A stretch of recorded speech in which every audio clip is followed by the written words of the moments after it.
નમસ્કાર. Virtual classroom training પ્રોગ્રામમાં આપનું હાર્દિક સ્વાગત કરું છું. આજે આઈટીઆઈમાં ચાલતા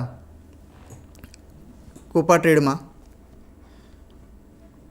કોમ્પ્યુટર મેમરી અને ફ્લેશ મેમરી વિશે હું તમને થોડી માહિતી આપીશ.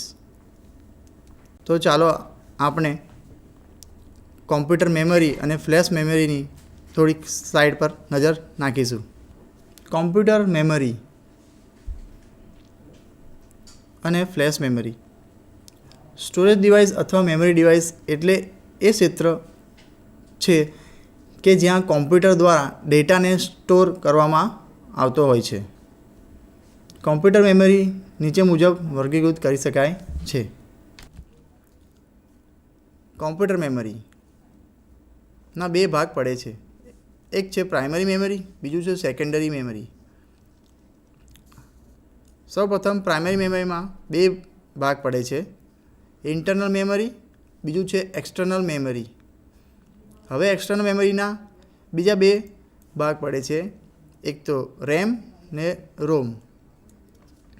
એવી જ રીતે સેકન્ડરી મેમરીમાં ફ્લોપી ડિસ્ક આવે છે, હાર્ડ ડિસ્ક, સીડી રોમ વગેરે. સૌપ્રથમ પ્રાઇમરી મેમરી વિશે અભ્યાસ કરીશું. કોમ્પ્યુટરની આ મુખ્ય મેમરી છે. પ્રાથમિક તમામ કાર્યો કરવા માટે આ મેમરીનો ઉપયોગ થાય છે. આ મેમરીમાં ઇન્ટરનલ અને એક્સટર્નલ મેમરીનો સમાવેશ થાય છે. પ્રાઇમરી ઇન્ટરનલ મેમરી તરીકે સીપીયુનું મેમરી યુનિટ લેવામાં આવે છે, જ્યારે એક્સટર્નલ મેમરી તરીકે સીપીયુની બહારની મેમરીને લેવામાં આવે છે. આ બહારની મેમરી બે પ્રકારની હોય છે, એક છે રેમ અને બીજું છે રોમ. રેમનું પૂરું નામ રેન્ડમ એક્સેસ મેમરી છે, જ્યારે રોમનું પૂરું નામ રીડ ઓન્લી મેમરી છે. તો પહેલાં રેમ વિશે સમજીશું. કોમ્પ્યુટરમાં થતું કાર્ય સૌપ્રથમ આ મેમરીમાં લોડ થાય છે. આ મેમરીમાં રહેલ ડેટાને જરૂર પડે વાંચી અને લખી પણ શકાય છે. આથી તેને રીડ રાઇટ મેમરી પણ કહેવાય છે. કોમ્પ્યુટરની સ્વિચ ઓફ કરવાથી રેમમાં સ્ટોર કરેલ કોઈપણ માહિતી ભૂસાઈ જાય છે. આથી આ મેમરીને વોલેટાઇલ મેમરી ગણવામાં આવે છે. રેમની એક ચિપ અગાઉ 512 કેબીની વાપરવામાં આવતી. આજના કોમ્પ્યુટરમાં તે 1 GB કે તેથી પણ વધુ જોવા મળે છે. આ મેમરીની ક્ષમતા પર કોમ્પ્યુટરના કાર્યનો મુખ્ય આધાર રહે છે. વિવિધ પ્રકારની રેમ નીચે મુજબ છે. સ્ટેટિક રેમ, બીજું છે ડાયનામિક રેમ, ત્રીજું છે એક્સટેન્ડેડ ડેટા આઉટ રેમ, ચોથું છે સિક્વન્શિયલ ડાયનામિક રેમ. એસટી રેમનું ઉદાહરણ. આ એક રેમની ડાયાગ્રામ છે, જેમાં નાની બધી સર્કિટો તમને જોવા મળે છે. એક્સટેન્ડેડ ડેટા આઉટ રેમ આ પણ એક રેમનું ઉદાહરણ છે, જેમાં બધી આઈસી જોવા મળે છે તમને. હવે પ્રાઇમરી મેમરીમાં રોમ રીડ ઓન્લી મેમરી. કોમ્પ્યુટરની બનાવટના સમયે આ ચિપ પર માહિતી લખવામાં આવે છે. આ માહિતીમાં ત્યાર પછી કોઈ ફેરફાર કરી શકાતો નથી કે કોઈ નવી માહિતી તેના પર લખી શકાતી નથી. આ માહિતીને ફક્ત વાંચી જ શકાય છે. કોમ્પ્યુટર સ્વિચ ઓફ કરવા છતાં આ મેમરીમાં રહેલ માહિતી ભૂસાઈ જતી નથી. આથી તેને નોન વોલેટાઇલ મેમરી તરીકે ઓળખવામાં આવે છે. રોમમાં એવી માહિતી સંગ્રહવામાં આવે છે કે જેને ફેરફાર કરવાનો પ્રશ્ન ઉપસ્થિત થાય તેમ ન હોય.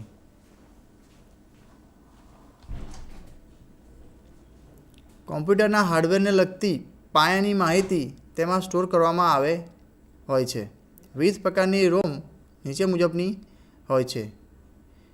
એક છે પી રોમ, પ્રોગ્રામેબલ રોમ. બીજું છે ઈપી રોમ, ઇરેઝેબલ પ્રોગ્રામેબલ રોમ. ત્રીજું છે EEPROM રોમ, ઇલેક્ટ્રિકલી ઇરેઝેબલ પ્રોગ્રામેબલ રોમ. આ ડિવાઇસમાં રહેલી વધારાની સર્કિટ્સ અને ફંક્શન વગર સીપીયુ પણ આ કાર્ય કરી શકતું નથી. RAM module. મધરબોર્ડમાં એક ઓન કાર્ડ કરતાં નાની સાઇઝના દેખાતી પીસીબી સ્ટ્રીપ રેમના મોડ્યુલ્સ છે. આ મોડ્યુલ બે પ્રકારના હોઈ શકે છે. સિંગલ ઇનલાઇન મેમરી મોડ્યુલ કે જે 72 પિન ધરાવે છે. ડ્યુઅલ ઇનલાઇન મેમરી મોડ્યુલ કે જે 168 પિન ધરાવે છે. આ બંને મોડ્યુલમાં કોમ્પ્યુટરની ચિપ ફિટ કરવામાં આવે છે. દરેક ચિપની ક્ષમતા હાલના કોમ્પ્યુટરમાં 128 MBથી લઈ 4 GB સુધીની હોઈ શકે છે. રોમ બાયોસ ચિપ. આ મેમરી રીડ ઓન્લી મેમરી છે. આ ચિપમાં રહેલ ડેટાને ઉત્પાદક અગાઉથી લોડ કરી રાખે છે. કોમ્પ્યુટર ચાલુ કરતા વખતે ઉપયોગમાં અમુક કાયમી કોડ્સ તેમાં સ્ટોર કરેલા હોય છે. આ ચિપ આઈસી જેવી હોય છે. આઈસીનું પૂરું નામ ઇન્ટિગ્રેટેડ ચિપ, જેમાં એક કાચની બારી જેવી રચના આપેલી હોય છે, જેની મદદથી ખાસ પ્રકારના સાધનથી ડેટા ભૂંસી અને ફરી લખી શકાય છે. Computer memory.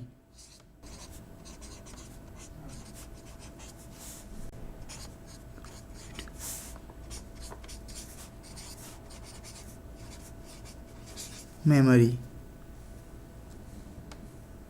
માં છે પ્રાઇમરી, સેકન્ડરી.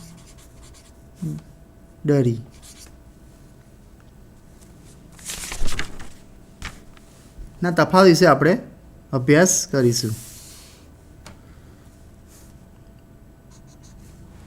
પ્રાઇમરી મેમરી તરીકે સીપીયુની ઇન્ટરનલ અને એક્સટર્નલ મેમરીને ગણાવી શકાય. તરીકે સીપીયુની ઇન્ટરનલ અને એક્સટર્નલ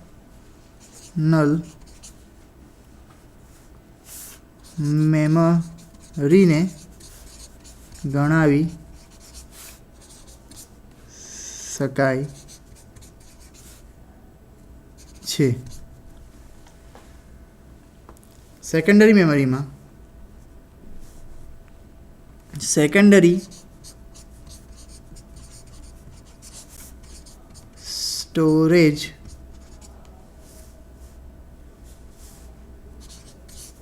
ડિવાઇસને ગણાવી શકાય.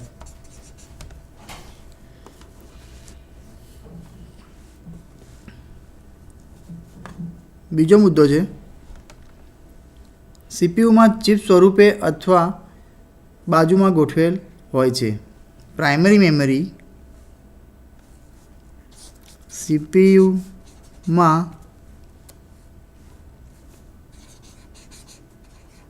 ચિપ સ્વરૂપે અથવા બાજુમાં ગોઠવેલ હોય છે. સેકન્ડરી મેમરીમાં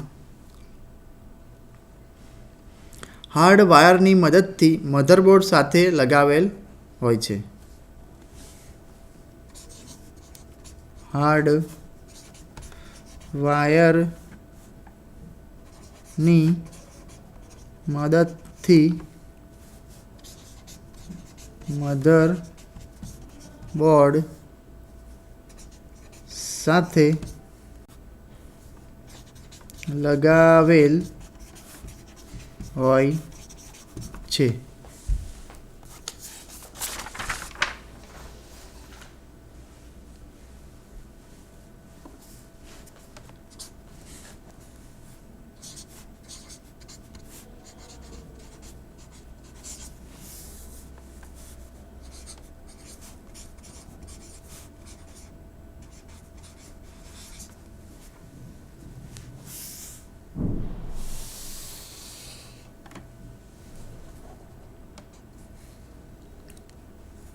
પ્રાઇમરી મેમરીની સ્ટોરેજ કેપેસિટી ઘણી ઓછી હોય છે.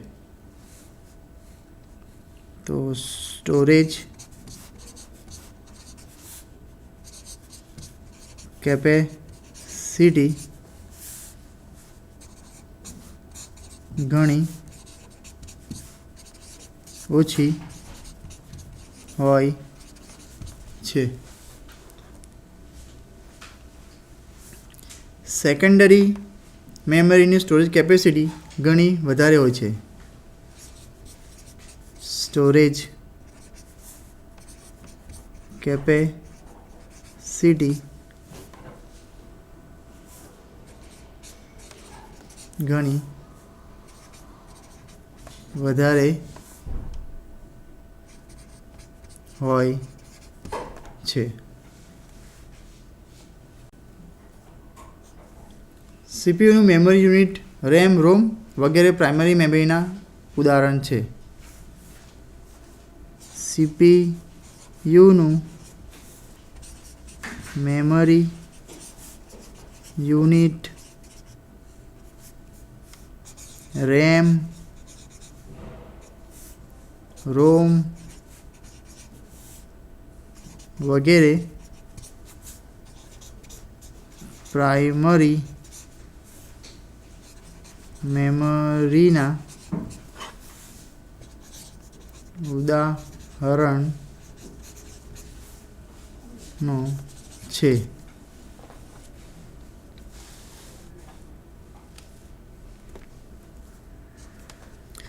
સેકન્ડરી મેમરીમાં હાર્ડ ડિસ્ક છે.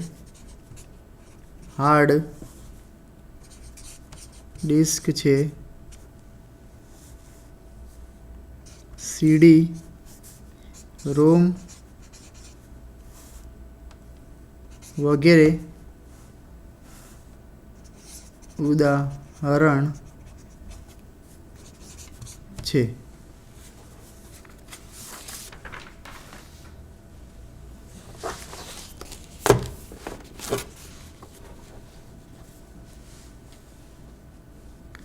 હવે આપણે ખૂબ જ અગત્યના તફાવત વિશે સમજીશું. રેમ અને રોમ. રેમ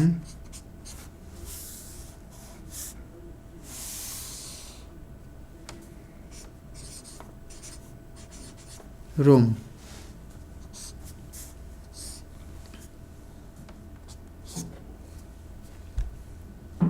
રેમનું પૂરું નામ રેન્ડમ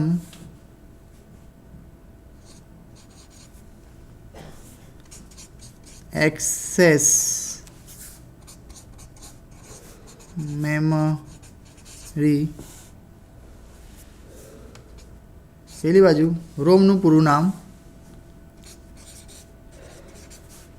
રીડ ઓનલી મેમરી. બીજો મુદ્દો છે રેમની ચિપ પર ડેટાને લખી શકાય છે તેમજ તેના પર રહેલ ડેટા વાંચી પણ શકાય છે. આથી તેને રીડ રાઇટ મેમરી કહેવાય છે.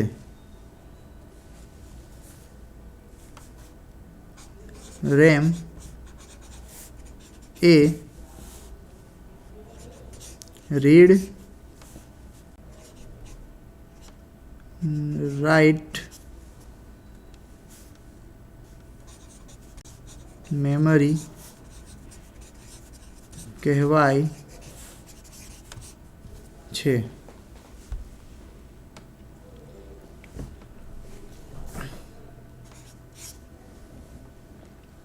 રોમની ચિપ પર રહેલ ડેટાને ફક્ત વાંચી જ શકાય છે.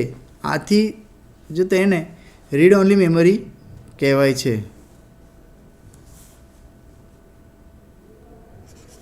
ડેટાને ફક્ત વાંચી જ શકાય છે.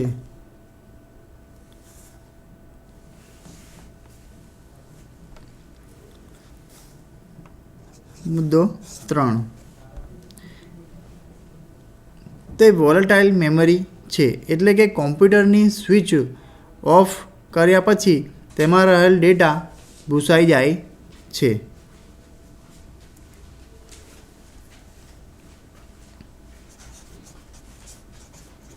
કમ્પ્યુટરની સ્વિચ ઓફ કર્યા પછી તેમાં રહેલ ડેટા ભૂંસાઈ જાય છે.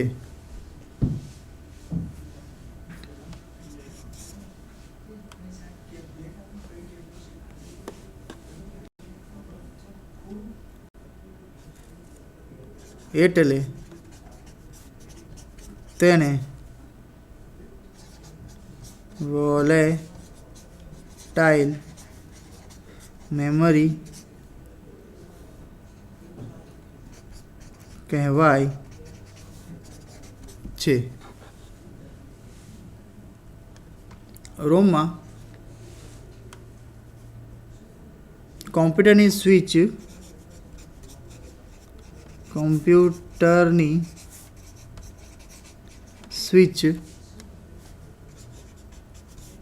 ઓફ કરવા છતાં તેમાં રહેલ ડેટા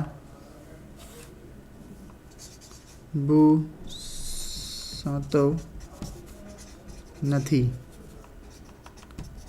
એટલે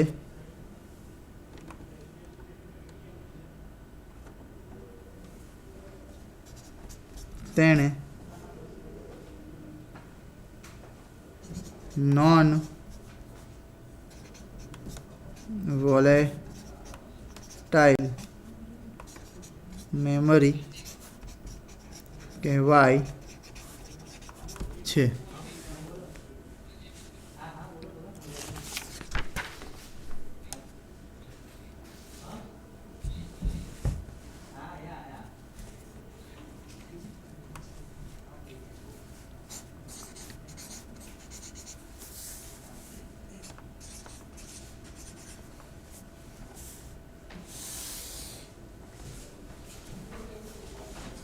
મુદ્દા નંબર 4. એક વખત રોમનું કાર્ય પૂર્ણ થયા બાદ તમામ માહિતી રેમમાં લોડ થાય છે અને પછી કોમ્પ્યુટર ચાલુ થાય છે.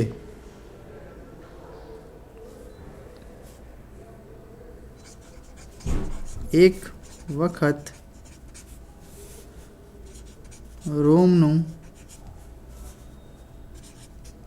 કાર્ય પૂર્ણ થયા બાદ તમામ માહિતી રેમમાં લોડ થાય છે અને પછી કમ્પ્યુટર ચાલુ થાય છે.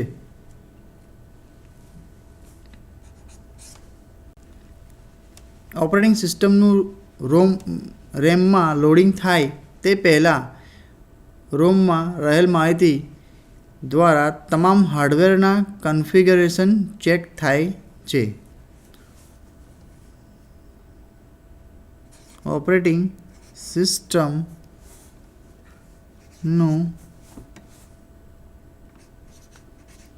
રેમમાં લોડિંગ થાય તે પહેલાં રોમમાં રહેલ માહિતી દ્વારા તમામ હાર્ડવેરના કન્ફિગ્યુરેશન ચેક થાય છે.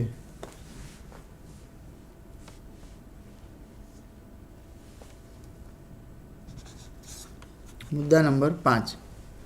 રેમમાં કોઈપણ સમયે માહિતી લખી શકાય છે કે વાંચી શકાય છે.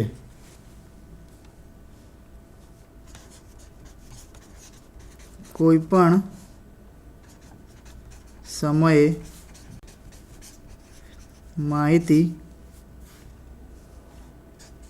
લખી શકાય છે કે વાંચી શકાય છે. રોમમાં ખાસ કરીને કોમ્પ્યુટરની બનાવટના સમયે ઉત્પાદક દ્વારા માહિતી લખવામાં આવે છે. રોમમાં ખાસ કરીને કોમ્પ્યુટર બનાવટના સમયે ઉત્પાદક દ્વારા માહિતી લખવામાં આવે છે.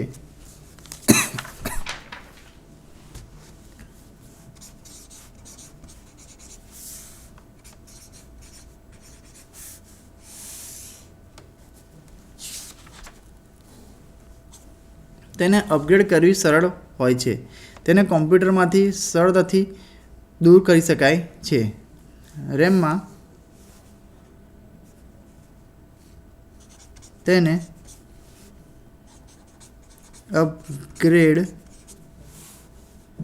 કરવી સરળ હોય છે. તેને કમ્પ્યુટરમાંથી સરળતાથી દૂર કરી શકાય છે. તેના રોમમાં તેના અપગ્રેડેશનમાં ઘણી મુશ્કેલી નડે છે. તેને સામાન્ય રીતે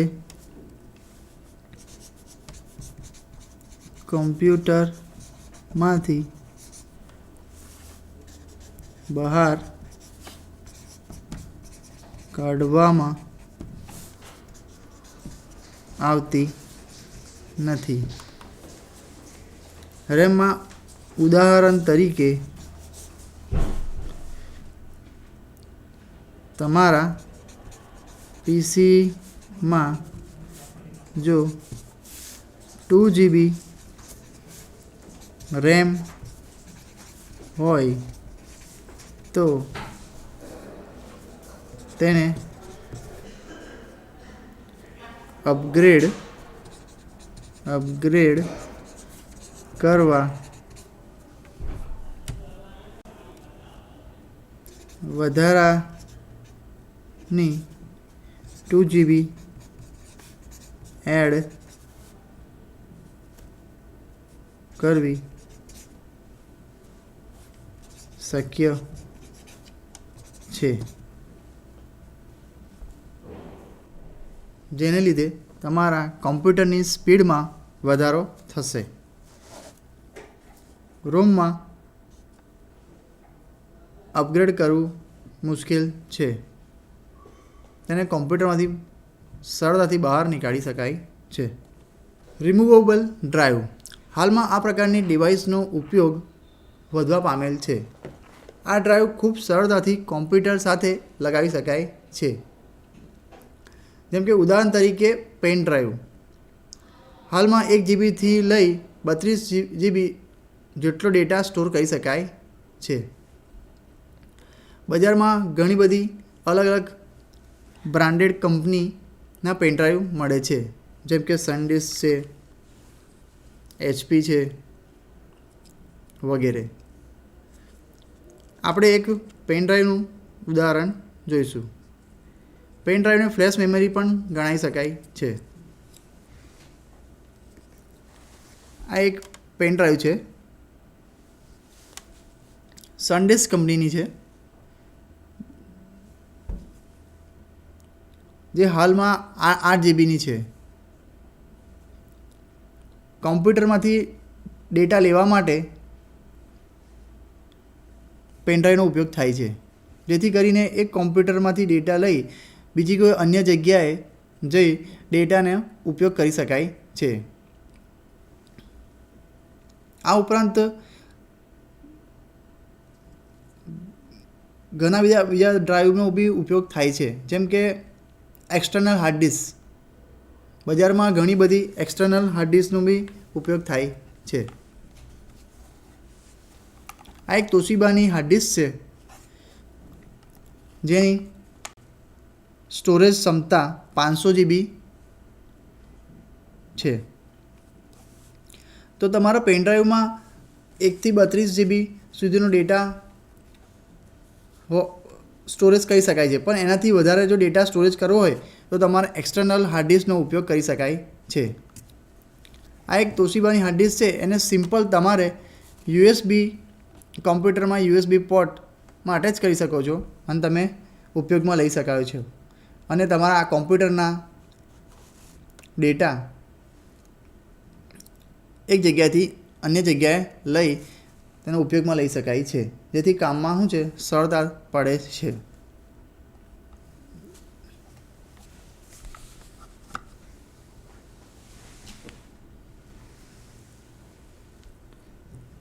રિમૂવેબલ ફ્લેશ મેમરીનો ઉપયોગ તેની એન્ટીવાયરસ પ્રોગ્રામથી સ્કેન કર્યા બાદ જ કરવો. આ એક પેન ડ્રાઈવ છે અને બીજું મેમરી કાર્ડ છે. તમે જે આજે કોમ્પ્યુટર મેમરી અને ફ્લેશ મેમરી વિશે સમજ્યા તે બદલ હું તમારો ખૂબ ખૂબ આભાર વ્યક્ત કરું છું. ધન્યવાદ.